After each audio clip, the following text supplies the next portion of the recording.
So, Mark, did you see that tweet talking about White Lotus, the new season, and why they should use the Best Western lamplighter in London, Ontario? This is clearly an old holidome. I think White Lotus Holidome is a perfect idea. Yeah, we could maybe somebody could do it on YouTube as like a joke one or something. Or I mean, I can't say what I really want to say, but yeah, I think it would be it would be pretty cool. I love holodomes. I know you love holodomes. I think they're kind of like a magical place still. The few that are open.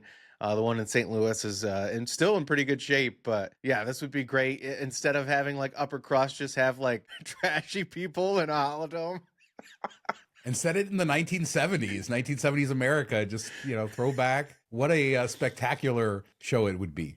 Yeah, dads are always just drunk sitting up by the bar while the kids are swimming in the pool inside in the winter.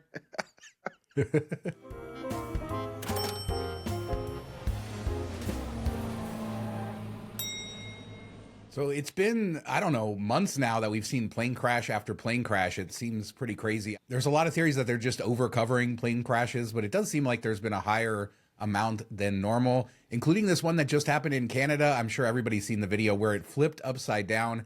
Delta offering all the passengers $30,000, and that doesn't affect their rights. They can still sue and everything else. So $30,000 to start. This had to be so darn scary. Yeah, at least, I mean, it happened while it was on the ground. I'd rather have it, the landing go bad, I guess, than like have stuff happen in the air and you're like, I don't know if we're going to make it down. There's definitely been some casualties on landings when they, overrun the runway or something like this. It's kind of crazy that nobody died in it. You would think a plane rolling over something's going to explode big time and start on fire or something. So kudos to everybody that got them out quickly.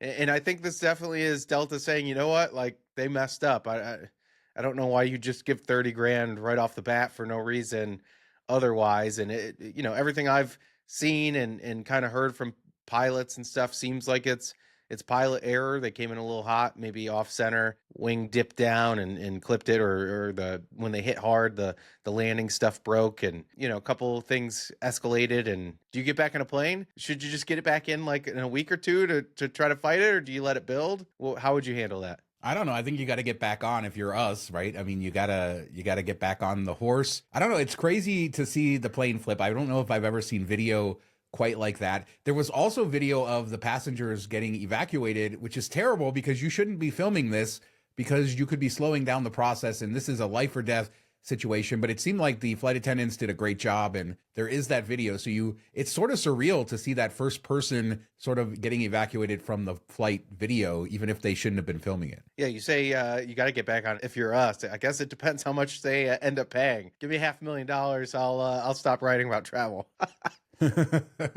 So one of the bigger things of travel is lounges. In fact, we are lounge heavy on this episode, and the Amex Centurion Lounge Network, the biggest one for credit card issuers and kind of like trailblazing in this space, I would say. They've been building out these lounges for a long time. They have a lot of them, including one in Charlotte, which just failed health inspections. And Gary from View from the Wing covered this, and it's pretty scary, some of the health code violations we're seeing on this list. Yeah, and the sad thing is this isn't like unique. I think it was Atlanta back in December that failed the health inspection, and this location had come close to failing a couple times. And it's like, what are you doing, Amex? It's not even like a full kitchen.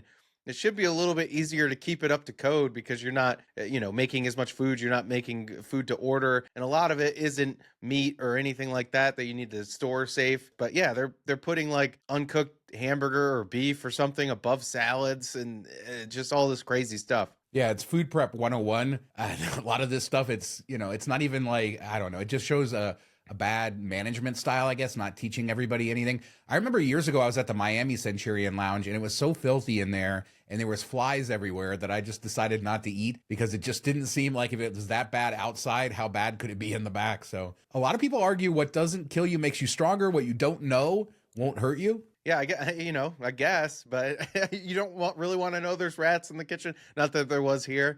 And you might get through fine, probably will, but the time that then you're like, okay, not going there again. But this just shows how far they've fallen. I mean, when Centurion Lounges first opened, they were considered the best lounges in the United States, some of the best in the world, and the food was kind of amazing and unique and different all the time, and they've really cut back and overcrowded, just not the same experience. And, I would, even if there was nobody in there, I wouldn't really want to go to a Centurion Lounge. There's just nothing in them that draws me there anymore. And I know the next two we're going to talk about really blow them out of the water. So let's get into that. And the Sapphire Lounge in Philadelphia opened this week, and wow, all I have to say is wow. I know this is right up your alley. It has a beer garden, has a game room. It has all kinds of other stuff like Philly cheesesteak sliders, cool bar food. But the way this place looks, it's just incredible. I don't know. This has got to be the nicest credit card lounge in the entire country. The only bad part about it? What? That's in Philadelphia. Yeah, it's not great, but that airport is getting better with this. This is like, this takes that airport from like a D to a C, I'd say. Yeah, the people that work at Philadelphia, at least the American Airlines people, which a lot of, if you're flying through Philly, there's a good chance you're on American. It's like their worst employees are there. They're rude. I've had to board outside in the middle of winter, to get on American Airlines flight. Like they don't even have jet bridges in some area. It's just really not a great airport. One of my least favorite in the U.S. But this definitely helps out a bit. And I have not been in a Sapphire Lounge yet. They look great. This one looks to be better than anything I've seen within Sapphire Lounges or just in the United States. And, we've talked about Capital One and how much we enjoy those lounges. And that's my favorite that I've been to. But this looks definitely better. It looks like a bar that you would go to if you weren't at the airport, if it was just like near your house and go hang out. And that's what it looks like a really amazing restaurant. A lot of it depends on what the food is like, but the hard product is amazing. What they're offering is great. Tons of space, over 20,000 square feet, I think, which is insane. And it just little nooks here or there, games everywhere. I can't wait to check it out. Yeah, you point out 20,000 square feet. This is significantly bigger than a lot of the lounge spaces that these companies have to work with. So it seems like they threw everything in the kitchen sink here. I think Chase's design language, I have not been to a Sapphire Lounge either, but their design language is my favorite, just looking at pictures and stuff. There is one coming to Vegas. There are other ones coming as well. So this is exciting to see. But speaking of Vegas, Mark, Capital One opened their lounge in Las Vegas. It's kind of disappointing after seeing the Chase Philly lounge, but, it's still pretty nice. Yeah, I almost switched this up because I did this in this order, and then I was like, you know what? We should build up to it. The worst, Amex Centurion, and then Capital One, and then be like, oh, here's Sapphire, blows everybody out of the water. But no, I still really like Capital One lounges. The food is really good every time I'm in there. It's usually something different, unique. They have it always ready. It's not true buffet style. It's, everything's plated for you, which is kind of unique and cool. And the drinks are always great. And this one, they added in all these additives that you can put in the drinks. I don't even know what half of them mean, but if you're into that stuff, that's kind of cool and unique. So I'll definitely be checking this out in April, probably. Yeah, I'll be there soon, and I'll talk about it on the show when I go there. Yeah, nano potassium. We read about this on the Vegas show. I forget all these little additions you can make to your drinks. They also have like a beverage cart that goes around different times of the day. In the morning, they're serving an Italian espresso drink. And it's sunset, they're serving champagne. So it's a great product. It's very exciting. It doesn't measure up to the 20,000 square foot Chase Lounge over in Philly, but it's 8,200 square feet, and it is the best lounge at Las Vegas. I can tell you that without having to step foot in there. The Centurion Lounge in Vegas is a disappointment for me as well. But the good news is now you have another option. $45 entry fee if you have like a regular Venture card, or if you have the Venture X or Venture X Business, you get in for free along with 2 guests. Nobody's taking over that little spot, the club. I used to go in there just to get their salt and pepper popcorn, which was really good. Nobody was ever there. It was kind of like a hidden gem in that respect, but there's nothing special about it inside. They haven't used that space at all. I wonder if they ever will, but it's just kind of crazy that it's been sitting there for 6 years now, something like that. Yeah, it just shows you how the lounge game at Los has really expanded and gotten better. That old club, they built a new location of the club in a different area of the terminal, much bigger and nicer. It was basically a closet, Mark. It was basically like a little bar, a few chairs. But you're right, nobody was in there, and you could get drinks and some snacks. It was okay for what it was. But then you look at what we're getting now. Wow, what a difference. Yeah, it was always the same woman working there too, and she was so nice. I wonder if she's at the other one. Yeah, I know exactly who you're talking about. It was a great thing. So speaking of Capital One, there is an increased offer on the Venture card. It will give you 75,000 miles after 4,000 in spend, plus you get a $250 credit for Capital One travel. There's a $95 annual fee that's not waived. This card earns 2x miles on all purchases. So, this could be a great deal. I mean, the one quirk with Capital One, they run all 3 credit bureaus. They can be a little bit harder to get approved with, but I think for most people, it's not as difficult as some in the hobby say. Yeah, this one seems to come around, or it was around later last year, and maybe this is the new kind of increased offer that they're going to go to. Having to use the travel portal isn't the best. I'd love it if it was just a $250 credit on any travel that you booked, but their travel portal is fairly easy to use and great for car rentals or something like that, or a non-chain hotel stay. You can burn that up pretty quickly, but it's a nice little perk. It gives you at least $1,000 in value between that and the points. And, a lot of people like the Venture X card.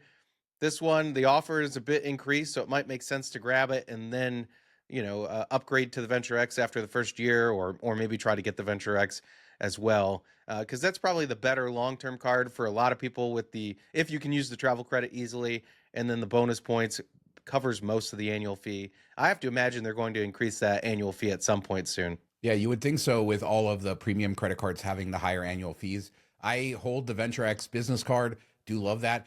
One nice thing about getting Venture X business, you get access to the Capital One lounges, but yeah, definitely do a comparison, see what's good for you, but it's hard to argue that there isn't a decent amount of value here. And there's also some new Amex Business Gold, no lifetime language offers, 125K after 15K spend in the first 3 months.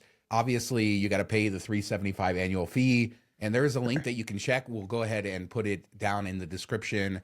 Like we talked about with all these no lifetime language offers, always cool to check to see what you can get. The spending on this one is pretty high, though. Yeah, I mean, it had been 10K and then it went up to 15K with the newer offers. And the last time this came out, the no lifetime language offer at the end of last year was for 200,000 and only had the 10,000 to spend. So much better offer, but this seems to be the new one. And we've seen, personal referrals used to be able to direct to a 200,000 point offer that did have lifetime language, but those are gone now too. So I wonder if they're cutting back on all of that. But anytime you get a no lifetime language offer, if you can complete the spend, it's pretty much worth getting, because especially if you've had the card before. If you haven't had the card before, you might do better just signing up normally first. But if you've had the card before, this is a way to get it again before that 5 to 7 year clock resets. And it's just, another bonus that you might not be able to get otherwise. They come and go. You could be targeted one day, not the next. So definitely something to consider and work in there if you can pull it off. But yeah, 15K is getting up there. I mean, the Biz Platinum is only 20K. So this is getting kind of crazy. And the last one I did, I think, was 175K with 10K spend. And so when you look at the increased spend, the less bonus, something to consider there. But like you say, we may not get those better offers again. Things have changed. So keep your eyes open.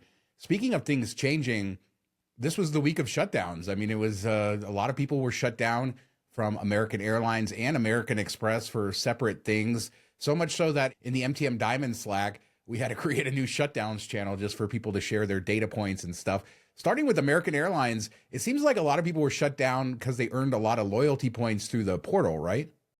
Yeah, which seems stupid because isn't that what you want? People to spend money through the portal.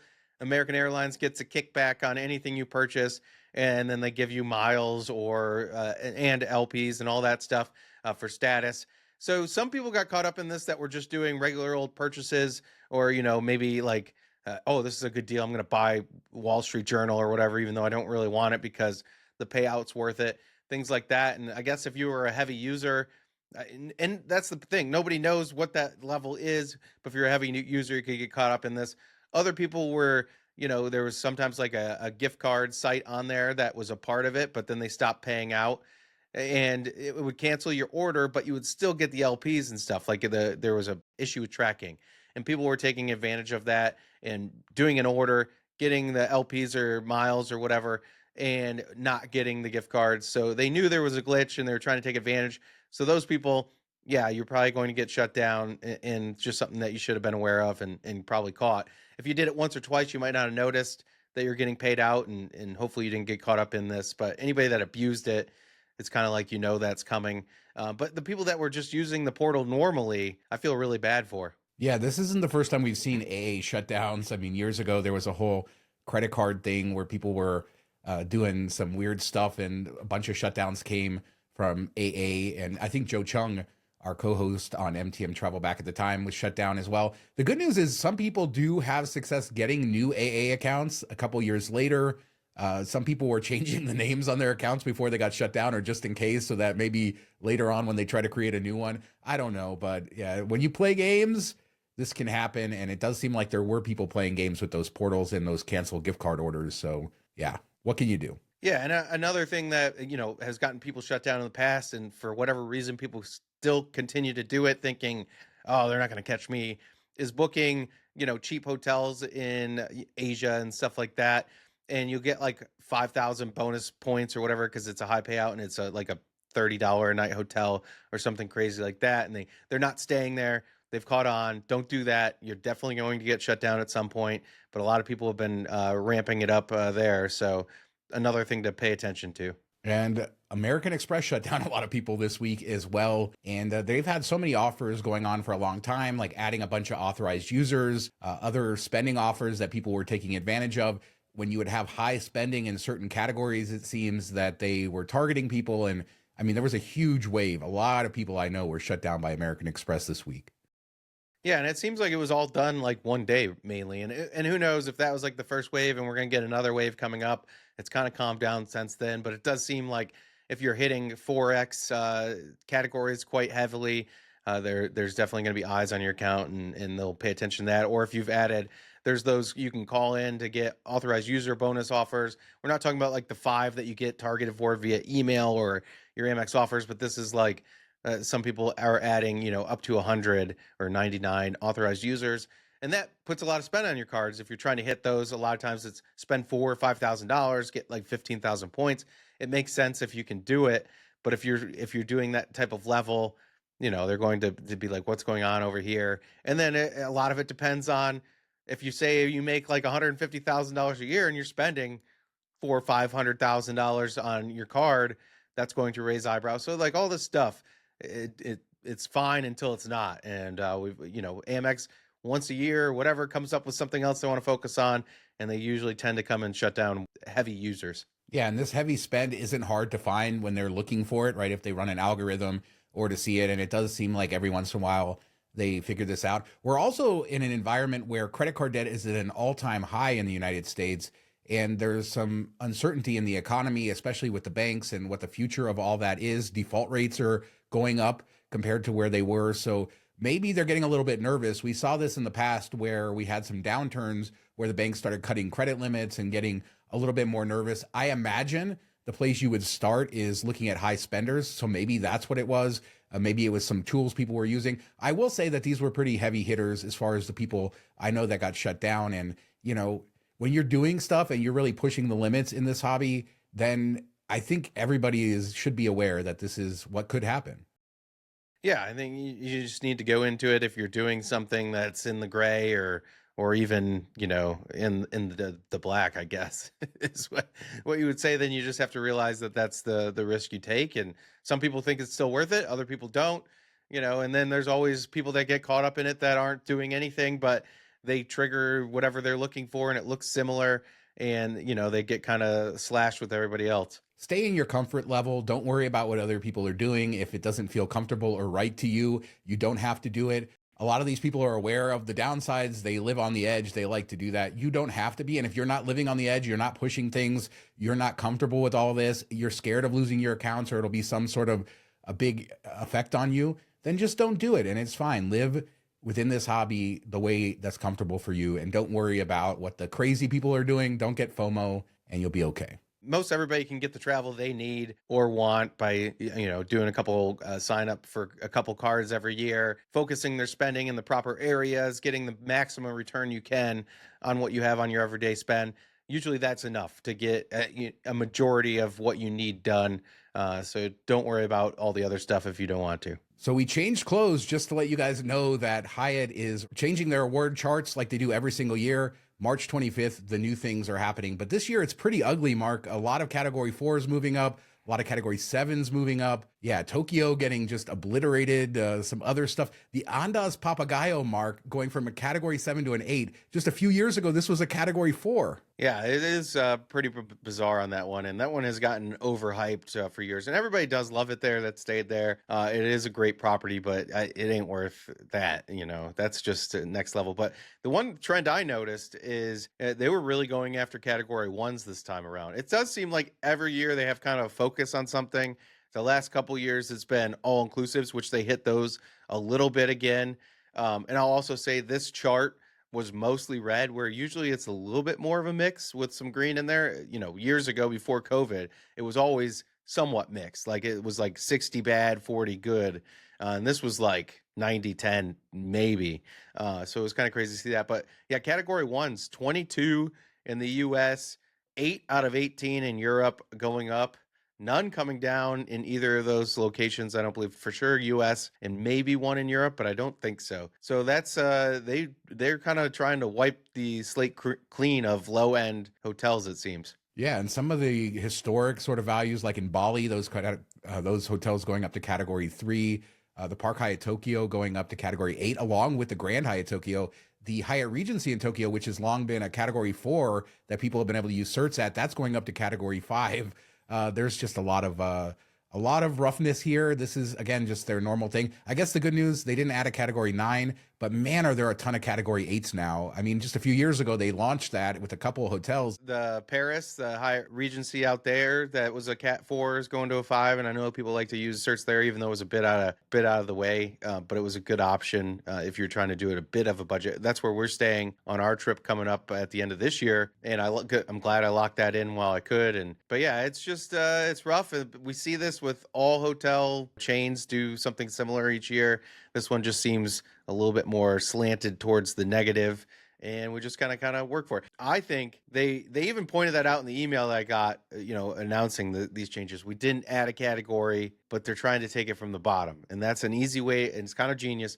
A way to do it that I think they'll slowly move more and more out of that category 1 instead of adding a 9. The price is about the same difference, but they're doing it on the sly and people won't notice it as much. So what you can do is, if you are wanting to stay in a hotel that's going up, book it before the changes. You may still want to book it if a hotel's going down before the changes, because there might be more demand after the changes and you will get refunded the difference. So if there's a hotel that's actually going down, you can book it now and secure the spot and do that. And Travel on Points has a whole article about this for all of the detailed category changes. We'll make sure to put a link in the description. And let's close with this, some cool Canyon Overlook Trail in Zion. I remember we did a Zion trail or something, maybe Angels Landing, I think, or Angels whatever. Landing. Yeah, that was really cool. But this one is neat. It's beautiful, but it's also like a 1 mile round trip trail that's fairly easy to hike. And it really shows you how beautiful Zion is. Yeah, Angel's Landing looked like you could definitely end up like Ian falling off the side of it, which he's okay if you don't know Ian, so that's why we make the little joke there. But yeah, that one looks a little dangerous, a little bit more expert level, or at least, physically fit to beyond what you and me might be. But yeah, this one seems like it's easily accessible for a lot of people, and definitely cool views. I've never been to Zion, and every time I see a video like this, I realize that I need to get there. It's definitely an amazing place and something I want to spend some time on. And whatever time of year or time of day these people went, that's when we need to go, because there's like nobody around. It's kind of sad. It's been a while since I've been to Zion. I used to go all the time when I was younger and haven't been in a while. And this is really cool because there's this nice overlooking the valley, I think about halfway in there. And yeah, there's some beautiful hiking in Zion, and then all of the national parks up in Utah. And all of this can be done. Zion can be done as a day trip, honestly, from Vegas, a long day trip, but better probably to stay overnight. But if you wanted to do it in one day, you certainly could. Go through Mesquite, see some of those casinos there. The Virgin River Gorge is kind of cool on the drive. And a lot of people don't know that you have to go through Arizona on the way. I need to do this trip with my son, knock off some states, fly into Vegas, knock off Nevada, knock off Arizona, and then hit Utah. Knock off Nevada? Oh, he's never been to Nevada. Yeah. So let us know what you guys think about anything we talked about today. All of the lounges, the Chase Lounge over in Philadelphia, that's incredible. The new Capital One Lounge. The Centurion getting shut down. Shutdowns. Oh my God. Let's talk about those. Were you shut down? Do you know people? What are your thoughts on that? Leave a comment. We do 2 shows a week. Our full podcast on Mondays and this new show on Wednesdays. Make sure to subscribe. Leave a comment. Thanks so much for watching. Talk to you next time. Have a good week, everybody.